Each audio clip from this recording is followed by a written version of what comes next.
முல்லை பெரியாறு அணையிலிருந்து 18ஆம் கால்வாய், தந்தை பெரியார், பிடிஆர் கால்வாய்களில் தண்ணீர் திறந்து விடாத அரசை கண்டித்து ஓபிஎஸ் அணியினர் உத்தமபாளையம் பைபாஸ் சாலையில் கண்டன ஆர்ப்பாட்டத்தில் ஈடுபட்டு வருகின்றனர். இதுகுறித்த கூடுதல் விவரங்களோடு இணைகிறார் எமது செய்தியாளர் சத்யராஜ். சத்யராஜ், வணக்கம். அவர்களின் கோரிக்கை என்னவாக இருக்கிறது? விவரங்களை விரிவாக வழங்கலாம்.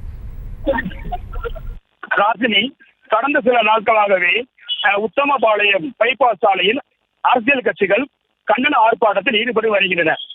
முதலாக பெரியார் வைகை பாசன ஒருங்கிணைப்பாளர் அன்வர் பாலசிங்கம் தலைமையில் 18ஆம் கால்வாய்க்கு உடனடியாக தண்ணீர் திறந்துவிட வேண்டும் என்ற கோரிக்கையில் போராட்டம் தொடங்கப்பட்டது. அதனைத் தொடர்ந்து பல்வேறு விவசாய சங்கங்கள், அரசியல் கட்சிகள் போராட்டத்தை முன்னெடுத்து வருகின்றன. அதன் தொடர்ச்சியாக இன்று ஓபிஎஸ் அணியினர் உத்தமபாளையம் பைபாஸ் சாலையில் விடியல திமுக அரசை கண்டித்து உடனடியாக 18ஆம் கால்வாய், பிடிஆர் கால்வாய், தந்தை பெரியார் கால்வாயில் தண்ணீர் திறந்துவிட வேண்டும் என ஓபிஎஸ் அணியின் மாவட்ட செயலாளர் என கூறப்படும் சைதுகான் தலைமையில் கண்டன ஆர்ப்பாட்டம் நடைபெற்று வருகிறது. இந்த கண்டன ஆர்ப்பாட்டத்தில் ஓபிஎஸ் அவர்களின் சகோதரர் ராஜா அவர்கள் கலந்து கொண்டு சிறப்புரையாற்றி வருகின்றனர். திரளான ஓபிஎஸ் அணியினர் நிர்வாகிகள், ஏராளமான தொண்டர்கள் கலந்து கொண்டு இந்த கண்டன உரையாற்றி வருகின்றனர்.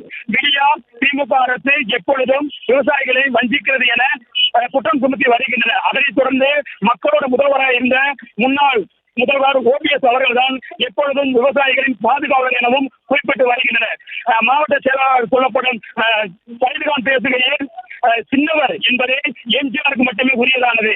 இதை இப்பொழுது யாரோ சின்னவர் என உரிமை கொண்டாடுகிறார் என குற்றம் சாட்டினார். அதனைத் தொடர்ந்து எப்பொழுதும் மக்கள் மனதில் சின்னவராக இருக்கக்கூடியவர் புரட்சித் தலைவர் எம்ஜிஆர் மட்டுமே எனவும் தெரிவித்து வருகிறார். இந்த கண்டன உரையில் ஏராளமான ஓபிஎஸ் அணியினர் கலந்து கொண்டு உள்ளனர். இதனால் பைபாஸ் சாலை சற்று பரபரப்பாக காணப்படுகிறது. செய்திகளை உடனுக்குடனும் துல்லியமாகவும் தெரிந்து கொள்ள சப்ஸ்கிரைப் பண்ணுங்க.